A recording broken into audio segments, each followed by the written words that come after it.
I'm Sarah Mitchell, 32 years old. 3 months ago, I was rushed to the emergency room with what turned out to be a critical heart condition requiring immediate surgery. My 2-year-old daughter Emma needed someone to watch her while I went under the knife. I called my parents from the ambulance, my voice shaking, my chest feeling like it was being crushed in a vise. "Mom, I need you to come get Emma. They're saying I need emergency heart surgery." "I'm scared." There was a pause. Then my mother's voice came through, ice cold and annoyed. "Sarah, you're always so dramatic about everything. It's probably just anxiety. You know how you get." "Mom, I'm in an ambulance. The paramedic is literally telling me my heart rhythm is dangerously irregular.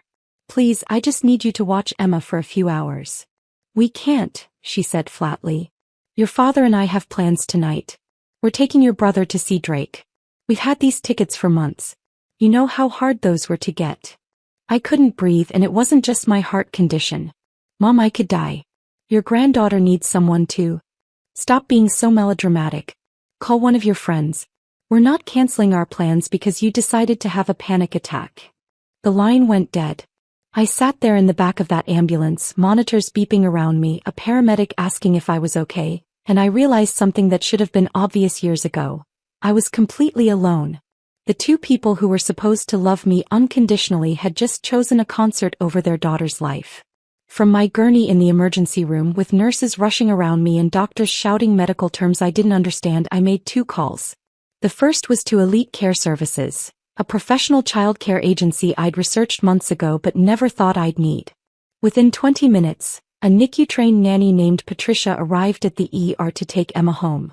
The second call was to my bank.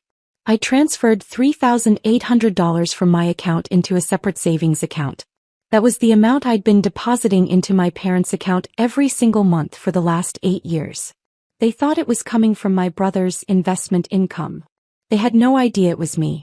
Before I tell you what happened when my parents found out, I need you to understand how I got here. If you're enjoying this story, I'd really appreciate if you could hit that like button.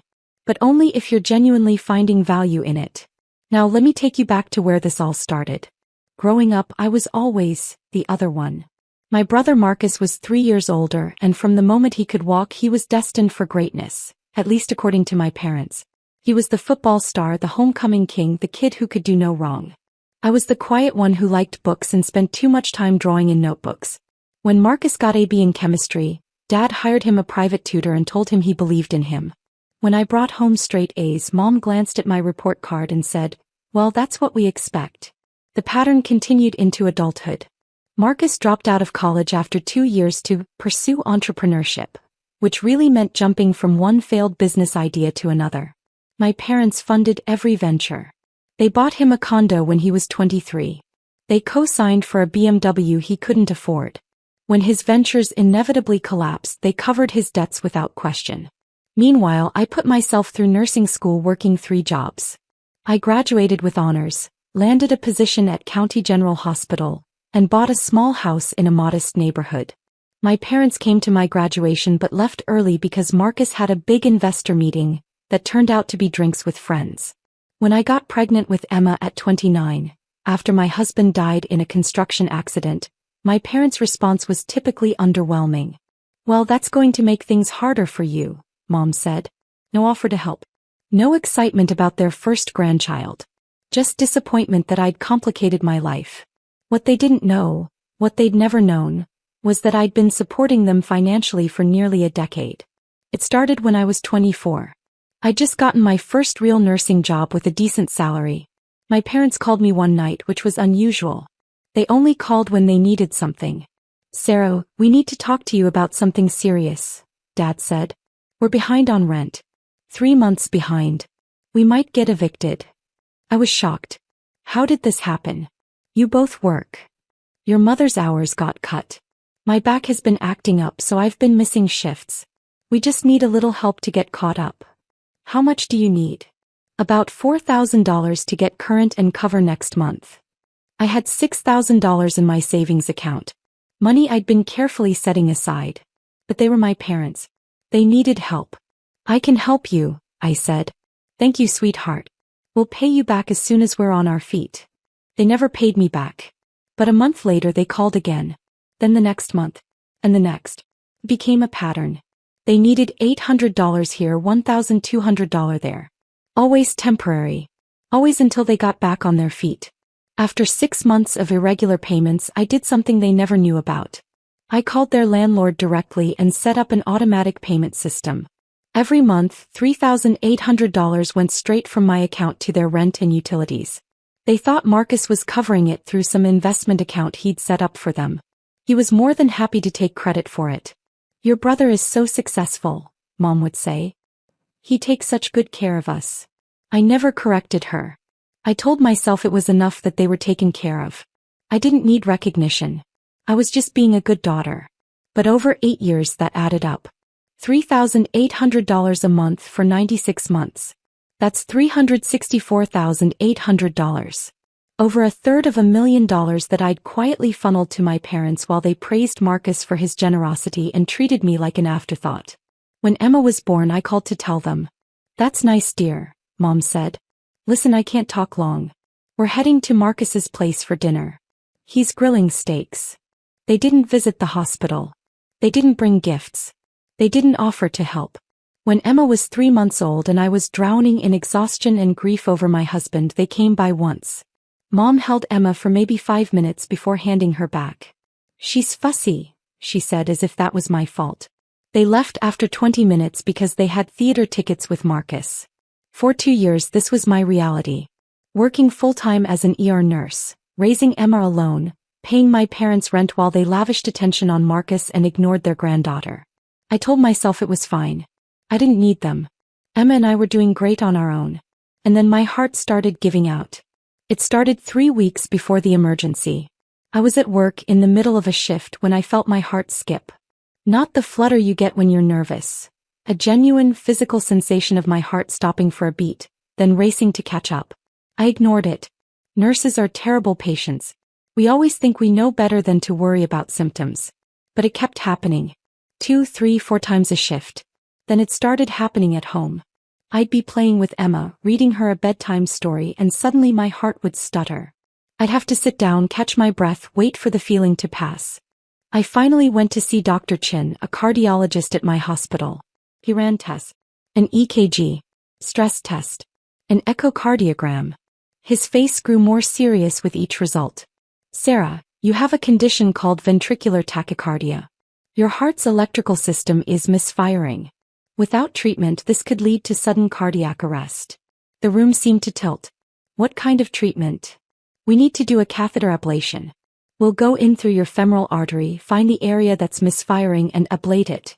Essentially, create a small scar that stops the abnormal electrical pathway." "Is it dangerous?" "All heart procedures carry risk. But without it, you're at serious risk of sudden death. We need to schedule this soon." I scheduled it for 3 weeks out. I needed time to arrange childcare, to prepare. I didn't tell my parents because I didn't want to hear my mother tell me I was overreacting. I planned to ask my friend Jennifer from work to watch Emma during the procedure. But then 2 days before my scheduled surgery, everything accelerated. I was giving Emma dinner, mac and cheese, her favorite, when my heart didn't just skip. It seized. I felt a crushing pain in my chest, radiating down my left arm. The room spun. I couldn't breathe. Emma looked at me with her big brown eyes.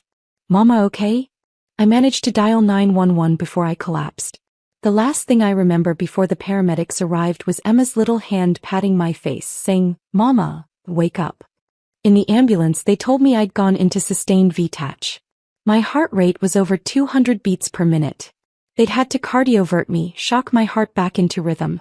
I needed emergency surgery. Tonight. That's when I called my parents. And that's when they told me they had Drake tickets. Patricia, the nanny from Elite Care, was a godsend. She was in her 50s with 20 years of NICU experience and the calm competence of someone who'd seen everything. She arrived at the ER in under 30 minutes, assessed the situation immediately, and scooped Emma into her arms. "Mama has to go help some doctors," she told Emma in a soothing voice. "You and I are going to go have a fun sleepover at your house. We'll read stories and have snacks, and when you wake up, Mama will call you. Does that sound good?" Emma, who usually had stranger danger, nodded and reached for Patricia's hand. Something about this woman radiated safety. "Thank you," I whispered, tears streaming down my face. Honey, you focus on getting better. Your little girl will be fine. I've got her. They wheeled me into surgery at 9:47 p.m. The last thing I thought before the anesthesia took me under was, my parents are at a concert right now. They're singing along to Drake while their daughter is having open heart surgery. The procedure took 4 hours. Dr. Chen later told me it was more complicated than expected. They'd found multiple abnormal pathways and had to do extensive ablation. There was a moment around hour 3 when my heart stopped entirely and they had to restart it. I could have died. When I woke up in the cardiac ICU, the first thing I did was ask about Emma. The nurse, Diane, I knew her from smiled and showed me her phone. Patricia had sent updates every hour. Pictures of Emma sleeping peacefully, thumbs up emojis, reassuring messages. You've got a good team taking care of your little girl, Diane said. Yeah, I said softly. I do. My parents weren't there. I hadn't expected them to be. But still, some small part of me had hoped that maybe, just maybe, they'd realize the seriousness of the situation and show up. They didn't. I stayed in the ICU for 2 days, then moved to a regular cardiac floor for 3 more. Patricia stayed with Emma the entire time, refusing to leave until I was home and stable. I tried to pay her double her rate. She refused. Some things matter more than money, she said. That little girl needed someone who could be fully present. I'm glad I could be that person. During those 5 days in the hospital, my phone remained silent. No calls from my parents. No texts asking how the dramatic panic attack had turned out. Nothing. But on day 3 something interesting happened. My father called. Not to check on me, to complain. Sarah, there's something wrong with the rent payment. The landlord called and said it didn't go through this month. Can you check with Marcus? He handles all that, but I can't reach him.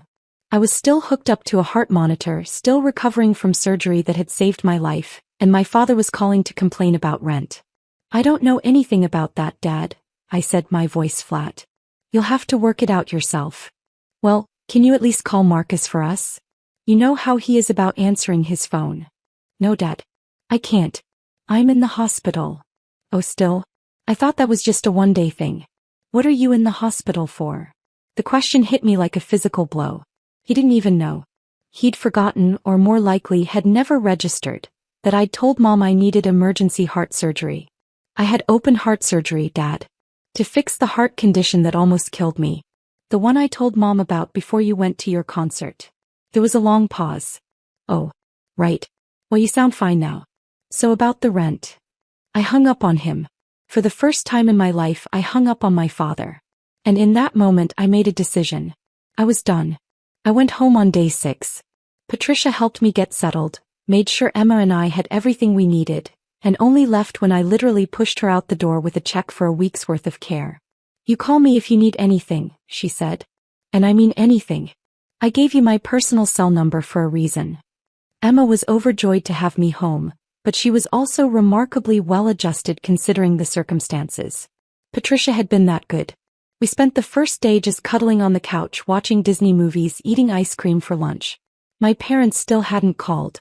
On day 7 I was sitting at my kitchen table with my laptop, reviewing my finances. My cardiologist had recommended I take at least 6 weeks off work to recover fully. Between short-term disability and my savings I'd be okay, but only if I stopped the monthly $3,800 drain. I pulled up the automatic payment to my parents' landlord. My finger hovered over the cancel button for a long moment. 8 years of payments. Nearly $365,000. All done quietly without recognition, out of some misguided sense of filial duty. And when I'd needed them most, they'd chosen Drake. I clicked cancel. Then I drafted an email to my parents. Mom and Dad. As of today, I'm discontinuing the monthly rent and utility payments I've been making on your behalf for the past 8 years. The automatic transfer of $3,800 per month is now canceled. You may be confused by this message as you believed Marcus was covering these expenses. He wasn't. It was always me. For 96 consecutive months, I've paid your rent while working full-time, putting myself through nursing school and later raising my daughter alone after my husband died. During my recent emergency heart surgery that was necessary to save my life, I called you for help with Emma. You refused because you had concert tickets. You didn't call to check on me afterward. You didn't ask if the surgery went well. You didn't ask about your granddaughter.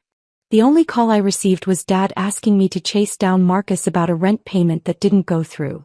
That payment didn't go through because I was in the ICU, recovering from a procedure where my heart stopped and had to be restarted.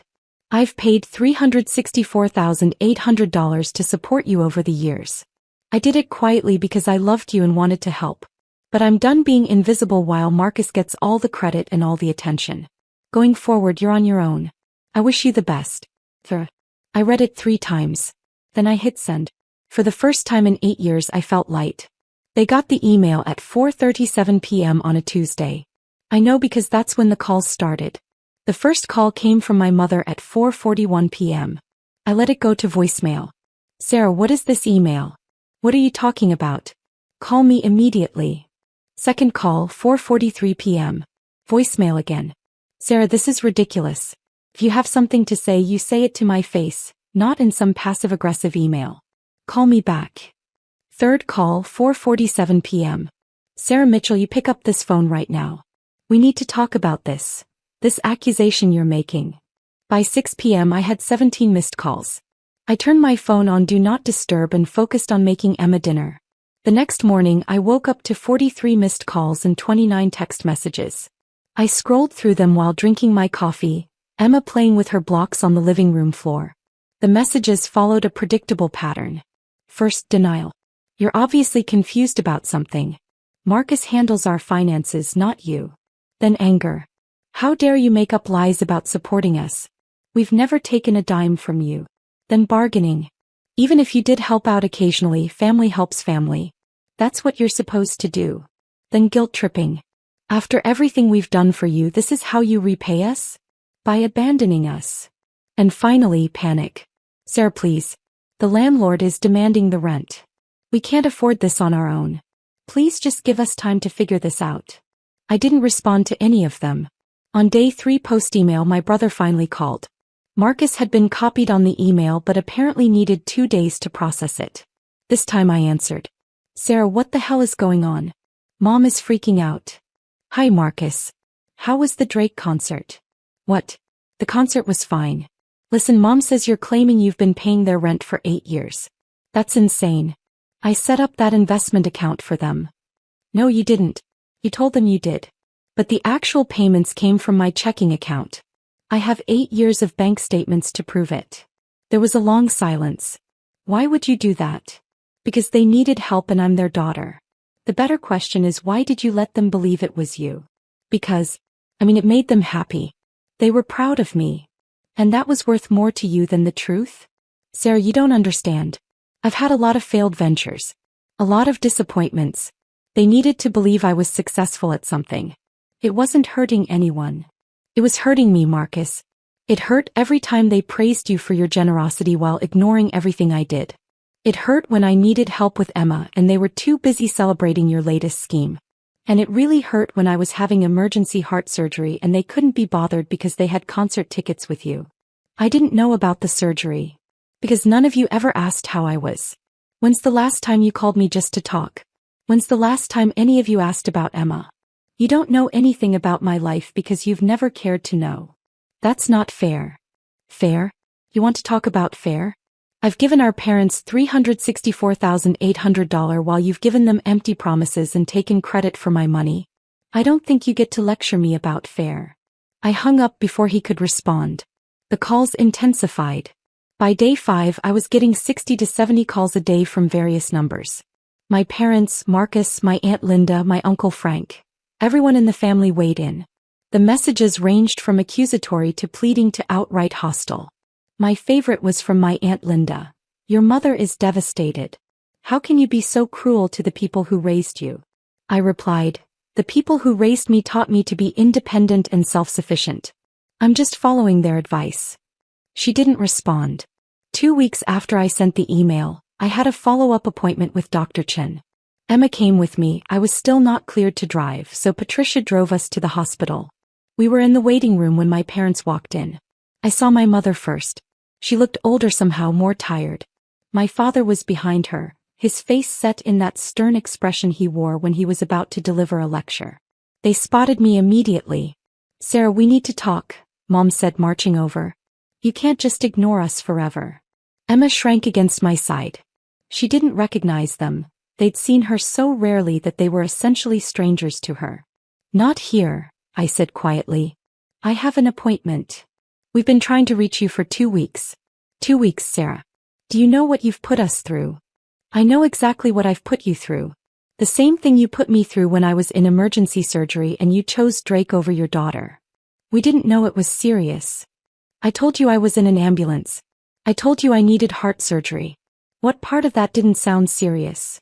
My father finally spoke. You've always exaggerated things, Sarah. Every little ache and pain is a crisis with you. We thought you were being dramatic. I almost died, I said, my voice shaking. My heart stopped during surgery. They had to restart it. I could have left Emma orphaned. And you didn't even call to check on me afterward. We were going to, Mom said weakly. We got busy. Too busy for 2 weeks. You found time to call me 70 times yesterday about rent money, but you couldn't find time to ask if your daughter survived surgery. A nurse appeared in the doorway. Sarah Mitchell? Dr. Chin is ready for you. I stood, taking Emma's hand. I have to go. We're not finished talking about this, Dad said. Yes, we are. We're finished talking about everything. I started to walk away, but Mom grabbed my arm. Sarah, please. We're going to lose our apartment. We can't afford it without your help. Just give us a few more months to figure things out. You had 8 years to figure things out. I'm done subsidizing your life while you treat me like I don't exist. But where will we go? What will we do? I don't know, Mom. Maybe Marcus can help. He's the successful one, right? The one who takes such good care of you. I pulled my arm free and followed the nurse down the hallway. Behind me, I could hear my mother's voice rising, calling my name. I didn't look back. Dr. Chen's examination room was quiet and calm. He checked my incisions, reviewed my test results, and smiled. You're healing beautifully. Your heart rhythm is perfect. Whatever you're doing, keep doing it. I cut toxic people out of my life, I said. Turns out that's good for cardiac health. He laughed. Best medicine there is. When we finished, Patricia was waiting in the hall with Emma. But there was someone else with them. Dr. Morrison, the ER physician who'd been on duty the night I came in. Sarah, he said warmly. Good to see you up and walking. How are you feeling? Much better, thank you. You saved my life that night. We all did our jobs. But listen, I wanted to talk to you about something. I was just in the waiting room and I couldn't help but overhear your conversation with those people. Are they your parents? My stomach dropped. Yes. I'm sorry if they caused a scene. No, nothing like that. But... He hesitated. Sarah, I need to tell you something. The night you came in when you were in VTACH, I asked who your emergency contact was. You said your parents. I called them while you were in surgery. The world tilted. You what? I called the number you gave me. Your mother answered. I identified myself as an ER physician at County General and told her you were in critical condition, undergoing emergency cardiac surgery, and that she should come to the hospital immediately. What did she say? Dr. Morrison's expression was grim. She asked if you were going to die in the next 2 hours. I said I didn't know, but that your condition was serious and unstable. She said, and I quote, well, if she's still alive in 2 hours, I'll think about coming by tomorrow. We have plans tonight. Then she hung up. The room spun. I sat down hard on a bench in the hallway. I documented the call in your chart, Dr. Morrison continued. I've been a physician for 23 years and I have never, not once, had a family member respond that way to a life-threatening emergency. I wanted you to know because I heard them in the waiting room saying they didn't know it was serious. They knew, Sarah. They absolutely knew, and they chose not to come. Patricia's hand was on my shoulder, steadying me. Emma was in her arms, playing with her necklace, oblivious. Why are you telling me this? I whispered. Because you looked like you might be wavering. Like maybe you were second-guessing your decision to cut them off. And I wanted you to know that your decision was the right one. Parents who respond that way to their child's medical emergency. He shook his head. You deserve better. That little girl deserves better. Thank you, I managed. Thank you for telling me. He nodded and walked away. I sat there for a long moment processing. They'd known. The whole time they'd known how serious it was, and they'd gone to the concert anyway. And now they were out in that waiting room rewriting history, pretending they'd been victims of my poor communication. Patricia sat down beside me. "You okay, honey?" "Yeah," I said slowly. "Yeah, I think I actually am." We stood to leave, heading toward the exit. As we passed the waiting room, my parents were still there, talking to the receptionist, probably trying to find out when my next appointment was. My father saw me and started to stand. I met his eyes and shook my head once. He froze. Then Dr. Morrison stepped into the waiting room. I couldn't hear what he said, but I saw my father's face go pale. Absolutely white. His hands started to shake. My mother's eyes went wide. Dr. Morrison was reading from a chart. My chart, I realized. He was telling them exactly what he'd told me. About the phone call. About my mother's response. About the documentation. I didn't stay to see the rest. Patricia, Emma, and I walked out the main entrance into the bright afternoon sun. "Where to now?" Patricia asked. I looked down at Emma, who was smiling up at me, reaching for my hand. "Home," I said. "We're going home." The calls continued for 6 weeks, but with diminishing frequency. At first it was 80-90 times a day from various numbers. Then 50. Then 20. Eventually they trailed off to nothing. I heard through my Aunt Linda that my parents had to move out of their apartment. They're living with Marcus now in his one-bedroom condo. Apparently the arrangement is not going well. Marcus's investment income doesn't actually exist, so he can't help them. They're applying for senior housing and government assistance. I feel nothing about this. Not satisfaction, not guilt, nothing. They made their choices. I'm back at work now, part-time while I finish recovering. The hospital was incredibly supportive and my colleagues have become my real family. They threw Emma a third birthday party last month. 40 people showed up, all of them bringing gifts and love for a little girl they barely knew because they care about me. Patricia still babysits Emma twice a week. She's become like a grandmother to her. The grandmother Emma should have had but didn't. She reads to her, bakes cookies with her, and tells her stories about when she was a nurse. Emma adores her. Last week I got a letter from my mother. Not an email, an actual handwritten letter. I almost threw it away without reading it, but curiosity got the better of me. "Dear Sarah, I've spent 3 months thinking about what to say to you. Your father says we should forget about you and move on. Marcus says you'll come around eventually. But I know better. I know what we did. I know we chose wrong. That night when the doctor called, I told myself you'd be fine. You're always fine. You're strong and capable and you don't really need us. That's what I told myself. But the truth is I was angry. Angry that you were interrupting our plans. Angry that you always seemed to need something. Angry that you weren't Marcus, easy, charming, successful Marcus who never asked for anything. I didn't realize until much later that you never asked for anything because we'd taught you that asking was pointless. The doctor told us what I said on the phone. He told us that your heart stopped during surgery. He told us you could have died and we weren't there. Your father hasn't been the same since. He doesn't say it, but I know he thinks about it. What if you had died? What if Emma had grown up without a mother because we wanted to see a concert? I can't undo it. I can't go back and make different choices. All I can do is tell you that I'm sorry and that I know sorry isn't enough. I don't expect you to forgive me. I don't expect you to let us back into your life. I just wanted you to know that I see it now. I see what we did to you and I'm ashamed. Love, Mom. I read it twice. Then I folded it carefully and put it in a drawer. Maybe someday I'll feel something when I read it. Maybe someday the apology will matter. But today it doesn't. Today I have a life to live and a daughter to raise. And I'm doing both without the people who taught me I wasn't worth showing up for. Emma runs into the kitchen, her little feet pattering on the tile. Mama, can we go to the park? Absolutely, I say, scooping her into my arms. Let's go. As we walk to the park, Emma's hand in mine, I think about what I've learned. I learned that family isn't just blood. It's the people who show up when you need them. It's Patricia who dropped everything to care for a stranger's child. It's Dr. Morrison who made sure I knew the truth. It's my coworkers who've become my support system. I learned that being a good person doesn't mean being a doormat. I spent 8 years trying to earn my parents' love through financial support, and all I got was taken for granted. And I learned that some relationships aren't worth saving. Not every family member deserves a place in your life, and walking away from toxicity isn't cruel. It's self-preservation. My phone buzzes. It's a text from Patricia. Dinner at my place Sunday? I'm making pot roast. Emma can help me bake cookies. I text back, we'll be there. This is my family now. The one I chose. The one that chose me back. And my heart, my literal physical heart and my emotional one, has never been healthier. 6 months after the surgery, I ran into my brother at a grocery store. He was alone, looking tired and older than his 35 years.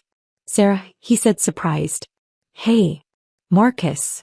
An awkward silence hung between us. How's Emma? He finally asked. She's great.